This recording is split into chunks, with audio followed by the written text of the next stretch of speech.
Hey everyone, welcome back to another episode of 6 Degrees of Associations. I'm your host, Lucas McCann. With me today, we have Jeanette Gass, Senior Program Manager, Global Engagement, ICMA. Welcome, Jeanette. Hi, great to be here. Thanks for having Our me. pleasure. Well, let's turn the microphone over because we use a lot of acronyms. ICMA, tell us about your current organization, your role there, and again, how you found this world of associations. Sure, yeah. So ICMA is the International City County Management Association, which of course no one's going to say. It's one of those terribly long association ICMA works acronyms. great. Yeah. ICMA is great, yeah. It's the Association for Local Government Professionals around the world. So those are city managers, department heads, public works professionals, anybody who makes your city run. Our tagline is creating thriving communities worldwide, and we're, you know, open for any management professional, not just city managers, and around the world too. So we have a really unique membership in that we aren't restricted to the U.S. And that we do work in a bunch of different other countries. So let's see how I found associations. I think this is a pretty common story for everybody, right? Kind of fell into this. We didn't really know what we were doing. We went to school for something else, and kind of found association management as a result. And I'll say that I went to school for public diplomacy, which is to be a foreign service officer. Hmm. Obviously, I'm not doing that, but I am really fortunate that my job does allow me to work with people around the world and kind of work in international exchange and take all of the things that I learned in public diplomacy and global communication and apply it to the association space. So it took me a few years to get to a job like this, but look, I'm here now and glad to be here and planning to stay and hoping to be, continue on my career in associations. Yeah. The global aspect, as we talked about, I do want to get into. Talk a little bit about you behind your title, Jeanette. You got some certifications, credentials. Talk about those, or maybe just your favorites. Yeah, so my favorite one actually is what I put in the middle of my signature, the Advanced Certified Nonprofit Professional. So the C associate I'm also a volunteer for the Association of CMPs. So this is a program from the Nonprofit Leadership Alliance, which is another association. You gotta There's an stay in the same association family. for everything. Well, if not, we'll make Uh, one. Oh, there absolutely is.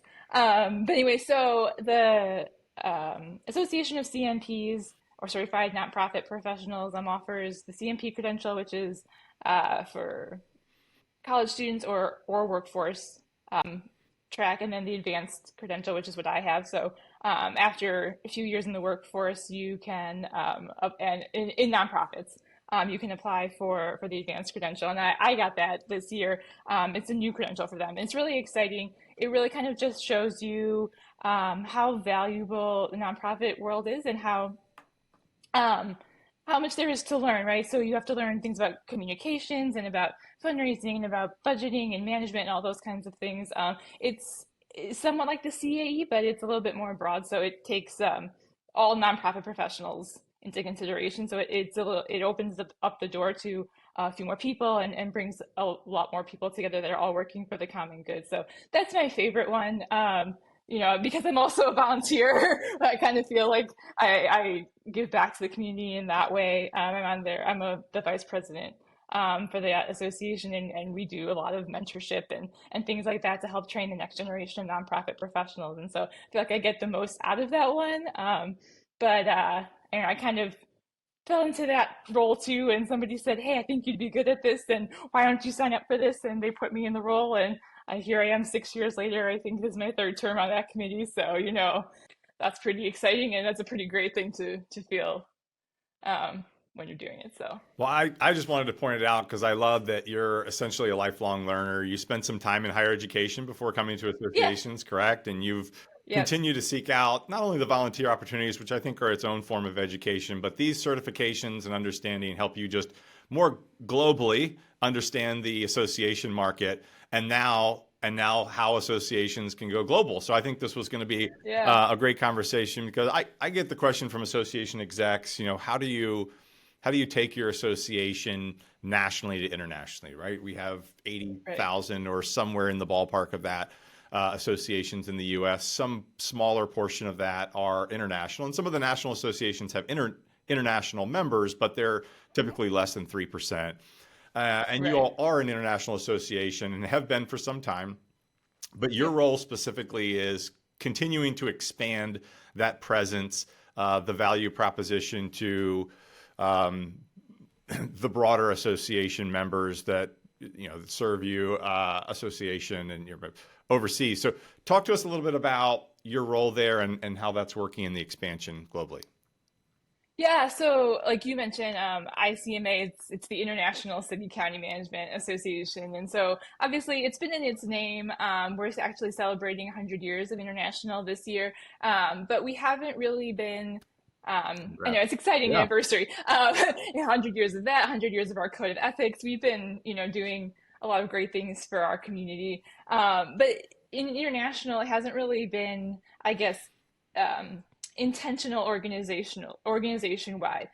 So ICMA has been doing projects around the world that are basically U.S. government funded or funded by other international nonprofits to increase capacity building in local governments for about 70 or so years now. So there's projects in the Philippines, in Indonesia, in Africa, other places in Asia. We have a partner in India. We work in Europe. So all over the world, basically. But there hasn't been really an organization-wide strategy on how we're going to do this. It's just been kind of a few people over here, doing this work and working on the projects, and a few people in country working on these projects, and then the project ends, and we go to the next project, and we go to the next project, and the next project. Yep. The one thing that's been relatively consistent over the last, I don't know, 35, 40 or so years has been our international partners. And I've been working recently to kind of change our model there.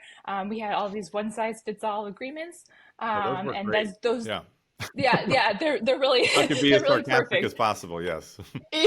Right, yeah, because everybody's going to need the exact same thing in the UK, in South Africa, in East Swatini, in India. They're definitely going to have the same needs. There's the same population Sure. Oh, sizes, the same absolutely. same city, same everything, right? So that made pretty much no sense. I'll be totally honest here. And so a lot of my job now is to kind of rework some of those agreements, but make sure those relationships stay. So one of the things that I always talk about in this whole national to international to kind of global step that everyone wants to take in this association path is that you need partners.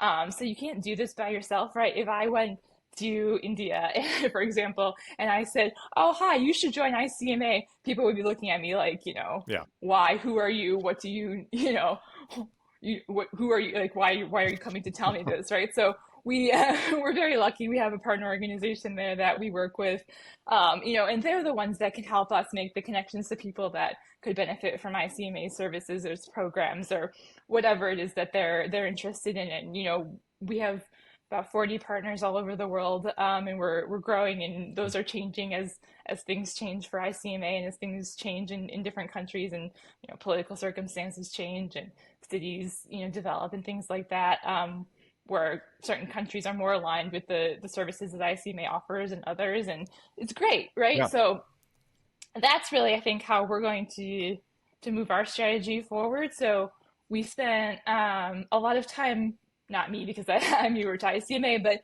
we spent a lot of time cultivating these partnerships, right? And you don't want to just give up on that. And so they know the market best. You don't know the market. You know your own place. Yeah. That's it, right? Like, so if a foreign organization came into the US and said, oh, we want to get our members involved in our organization, it would be the same problem, right? Like they would come in, people here would be like, well, who are you? Why would I join your place? So, I think people forget that people are only experts in their own area, and they're not experts. You're not a global expert. Even if you're trying to do globalization work, you're not an expert on the globe. Yeah, you can't know it all. And I'm a big No. proponent of, power and focus and that sort of thing, staying in your lane, if you will. Can Yeah. you give us an example, like more specific, talk about, and, sanitize it as much as you need to for purposes of getting things out there, but talk about one of these partnerships, why you sought that specific partnership and what the value is there to ICMA. Yeah, so one of our oldest partnerships, which actually, this will just show my age, but it actually started before I was even born. So is with the Society of Local Authority Chief Executives, right? So what does that even mean? Yeah, what does that They're mean? called they're called Solace. They're in the UK. And so the UK, they call their communities or their cities local authorities. They did it, at least at the beginning.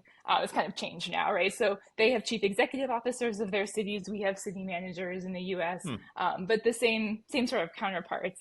And that relationship, I think, has been really valuable to ICMA. One, because it's been such a long-standing partnership, and two, because it's led to other partnerships. And so, because of our relationship with Solace, we also have a relationship with associations in Australia and New Zealand and South Africa and other places that they already were partnered with and we're helping to build capacity there. Right? So basically what's happened is we built a relationship with one organization, and ended up with a relationship with five to six. And then, once you kind of start to get your name out there like that, people know you, right? And so then it's not so hard. You make one relationship work well, and then that makes two relationships, and three, and five, and seven. And then by the time you know it, you don't have enough staff to actually manage all of these things. And so then you're Growth. me, and Yeah. you're one person doing 40 relationships. Yeah, growth and network. I want to come back to those in a bit. But since we Yeah, weren't there 70 years ago, we won't pontificate about why they started on this trek internationally, ICMA. But right. currently, what is, tell us a little bit about, why? Why continuing to expand this, and what value does it bring? And is this a partnership opportunity? Is this a revenue to the association? Is there additional value that you can promote from a demographics information to the membership? Yeah, so I think it's all of the above. It's a revenue strategy for sure. I mean, I'm not, we're all in the association Yeah. business. Like, it's not, it's still a business. You can't lie and Is say, that like, is that we member wouldn't be revenue or here. non-dues revenue or both? I think it'll be both. Right now, it'll be more non-dues revenue. We actually, this is a little bit of a tangent from the question you asked, but it's actually kind of related and interesting to the globalization process. But so membership, well, in the US, is really important, right? That's why we have such a strong association culture. People like joining, at least, up until recently. I don't know about future generations, Well, but that's how it all started, and generally, that's why we're here, right? yeah, generally people like joining things and like joining groups and communities and other organizations like that. So you get this whole big membership base. But a lot of people watching this podcast will know member dues account for almost no revenue in associations. And so, in terms of proportions, Hmm. and so associations are forced to do other things to think about these revenue sources, right? So conferences, selling educational products, Sure. selling manuals, all these other things. And that's kind of how we see our globalization strategy working, leading with programs, products, and services rather than membership. Around the world, membership really means different things to different people, and people don't really want to join, or they don't feel comfortable joining. Or in other places, you have to be elected to join these organizations, or you have to be nominated by someone higher than you, or you have to be approved by your boss, or your organization has to pay something. And that's not really practical for a lot of people, Right. right? So for us, we know that if we can provide educational products and services, we can, do events, hopefully, around the world. Right now only in the US, but hopefully around the world, as we grow. I think that's something that a lot of people, when they're thinking about the national to global side of associations, don't necessarily consider, because we're so focused on membership in our associations. And I think some of this is also kind of trending away from membership even in the US too. But people start with that, right? Because they think, well, it's an association, it's a membership association, we have to do membership. And that's not always the case, and it's not always that successful, right? You can't really convince people to pay a fee for all these different things when they don't know what you offer. Or they don't know So who you that, are at all. or they don't know who you are. Right, they don't know who you are at all, they don't know what value you provide. So that's the kind of revenue aspect of it. But I think why my job is so interesting to me, and why we end up getting so much success from these things, is the relationships we build, and the in our case it's the global knowledge exchange. So we're not out there to say that the US is doing things the best way because we don't know. We don't think that we are. We may be great, but there's a lot of places around the world that might be doing things that are better for our cities or for city managers or for local governments. And so, one of the things that I think has been really rewarding about working in this job for the last year or so is to see other people, like people in the US, learn from people in other countries and vice versa too. To say like, oh, hey, there's a really good practice for that, like permitting process and like things that you don't even think about on a daily basis that make a city run. But like, oh, these people, halfway around the world have created an online process for business permitting, or they've put all of the things that you need in one place, right? So if someone wants to start a business, they only have to go to this one stop shop, and here's all the things that they need, and they can start a business next week. Where like, in some cities in the U.S. you'd be starting a business maybe next year by the time you get all these permits done. So that part to me has been extremely valuable, and I think that's really where a lot of our U.S. members that maybe didn't see the value in global engagement have really kind of changed their mind or kind of said like, oh, there are things we can do better, and oh, we can learn from other people. And I think that's really helped us a lot in our globalization process. I mean, the idea that it's not going to 100% transfer wherever you go Yeah. once you cross the pond, right? I mean, you could Right. be the best city planner, have it all figured out, and you could be the shiniest apple in a basket of apples, and you may not be in a basket of oranges because they do Right. it completely differently, and Right. you have to understand trends and models, but work within the confines of where you are.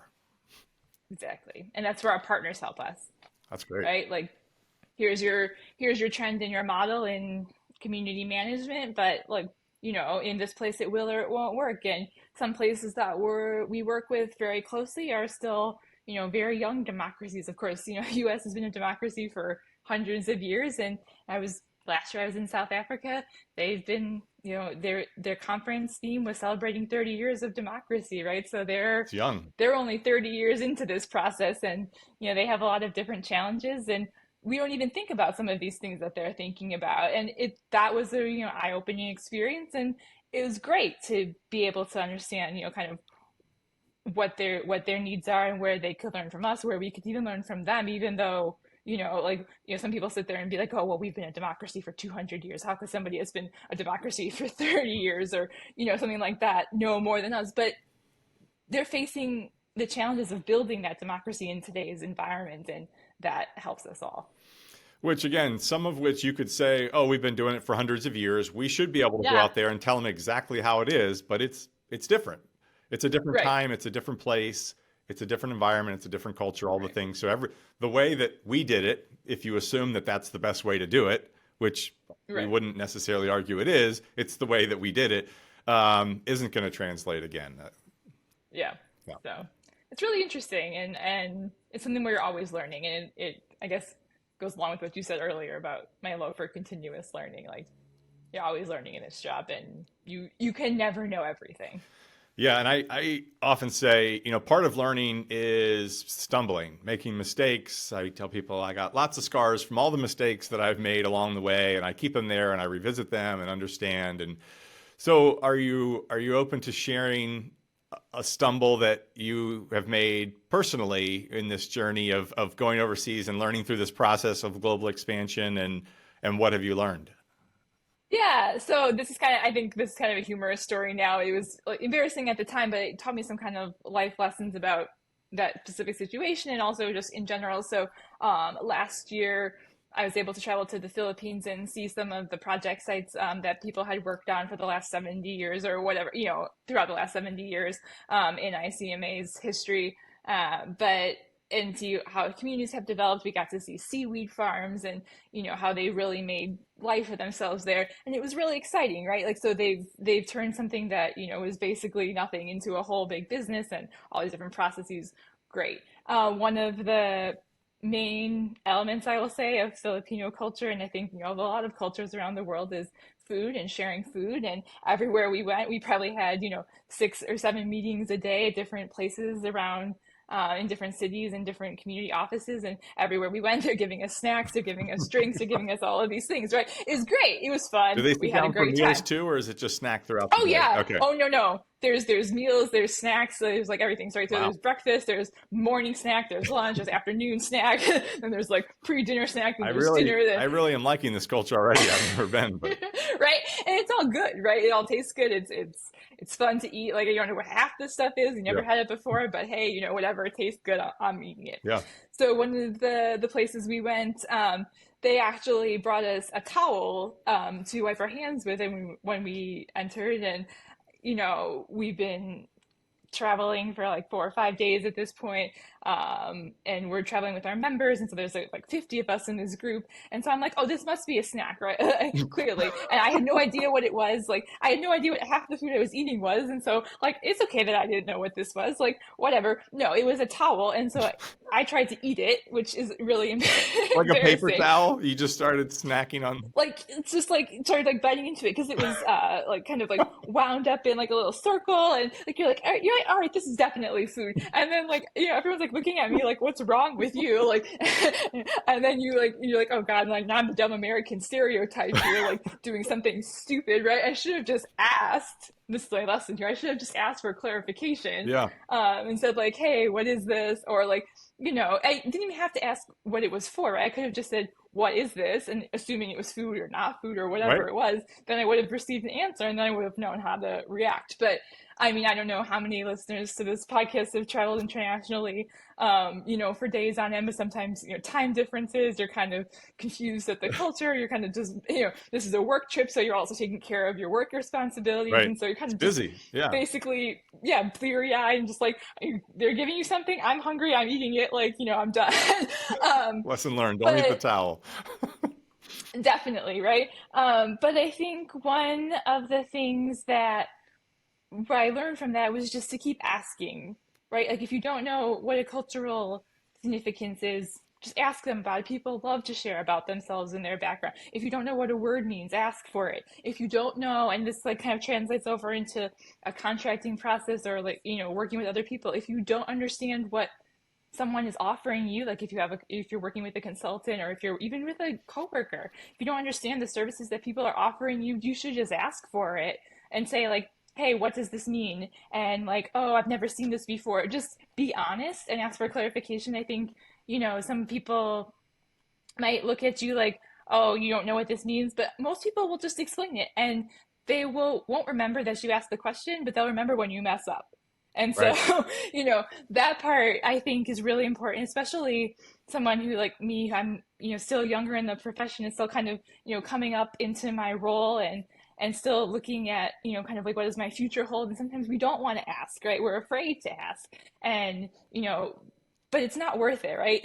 Right. You're better off asking than making a fool of yourself. And so I think, you save yourself a lot of time in the process, and you build better relationships with people when you ask them what something is, or you ask them for more information, because sometimes it makes them also think about what they're telling you or offering you, and saying like, oh, maybe that isn't actually the right thing to offer, or maybe this doesn't really make any sense, or maybe when we do this in the future we should give more context, or things like that. I think really help. And well, it's a short lesson about a towel, really kind of, is way more than that, in my mind. That's a fantastic lesson. I think when you travel overseas, it's it's more accepted. It's more general. Like there isn't any hesitation about if I don't know what this is, I can ask, right? And I Yeah. may look foolish, but maybe I'm overseas, and maybe there's a anticipated level of expectation is maybe I shouldn't know what this is, so it's almost acceptable. But when you're back in the States or in your element or in your own organization, that's where I find it can be harder sometimes. Somebody's presenting or going through something. We've all been in a situation where you don't quite understand something, but because of either the magnitude of the room, or it feels like something you should know, and maybe you just didn't do your homework and you think maybe you're the only one, the questions go unanswered. And to your point, that's where Yeah. I think it becomes much more detrimental to the relationship, the project. Just ask the questions, because more often than not, there's somebody else in the room that's probably thinking the same thing, and needs the clarity that you're seeking as well. Yeah, definitely. And as you said, like you all use contractors and consultants within your organization. And this is where I think there's just a huge opportunity.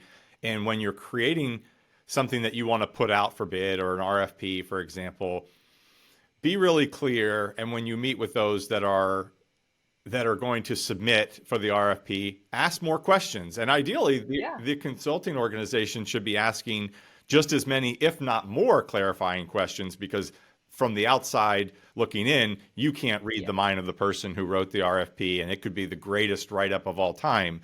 There are still clarifying questions, again, even if you're 90% sure that you should ask. Right, definitely, definitely. And sometimes those clarifying questions also help the client, and well, that the consultant would ask to clarify their own processes and help you down the line. If you get that contract, then your contract is probably more correct than it would have been had you not asked that question.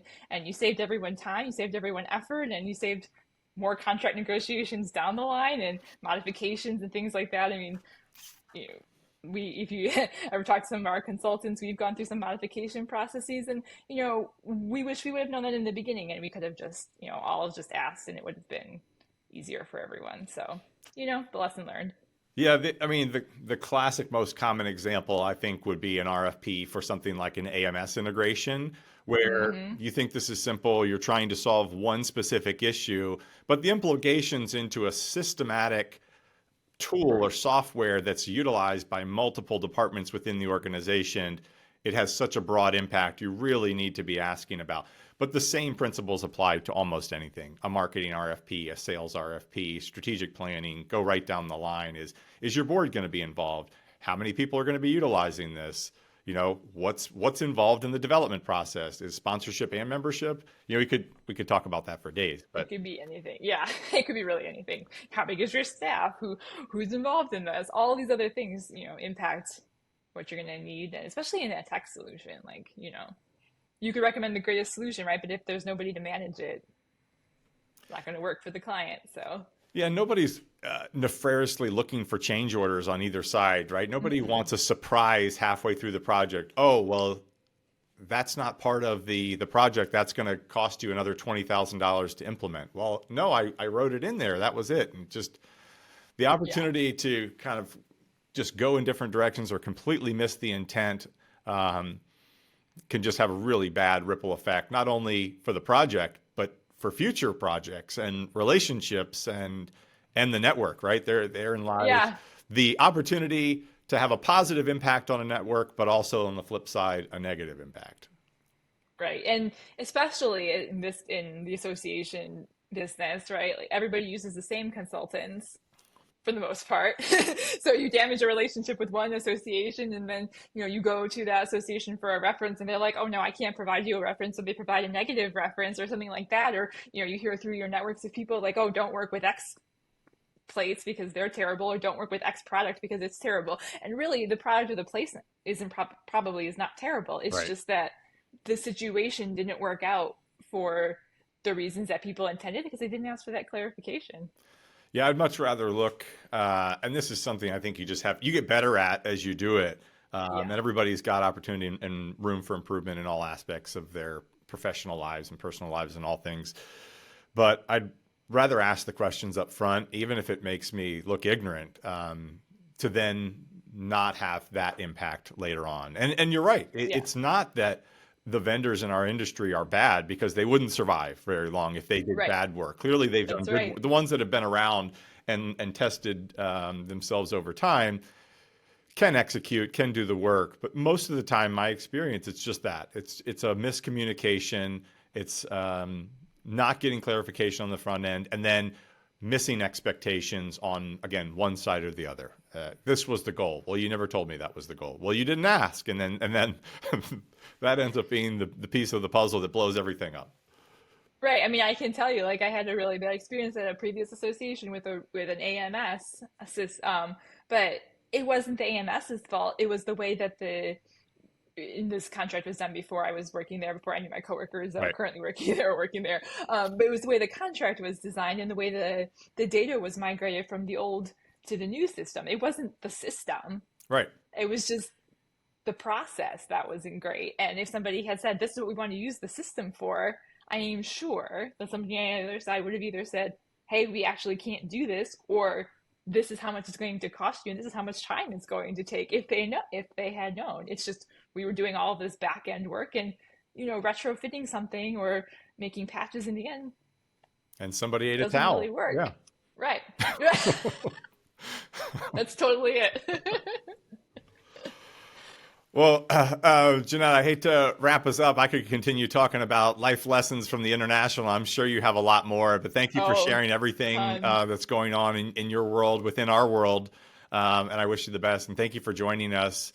As I do at the end of all of our episodes, do you have somebody in your network that you believe our audience would benefit from hearing from? Yeah, sure. So I've talked a lot about our globalization process, but I think, one of our friends or one of my friends, Francisco Gomez at Factum Global, I think is a real expert in this and would be a great person to have on this podcast and kind of continue the conversation on how to go international and what to do. Oh, looking forward to it. Again, I think going global is going to become more of a trend. We just become more connected, in some ways disconnected, but if we do it right, we can become more connected, Yeah. ask more questions, and figure out how to do this right, and increasing value and revenue and all the things. So thank you for the recommendation, and thank you again, Jeanette, for joining. Yeah, thank you for having me.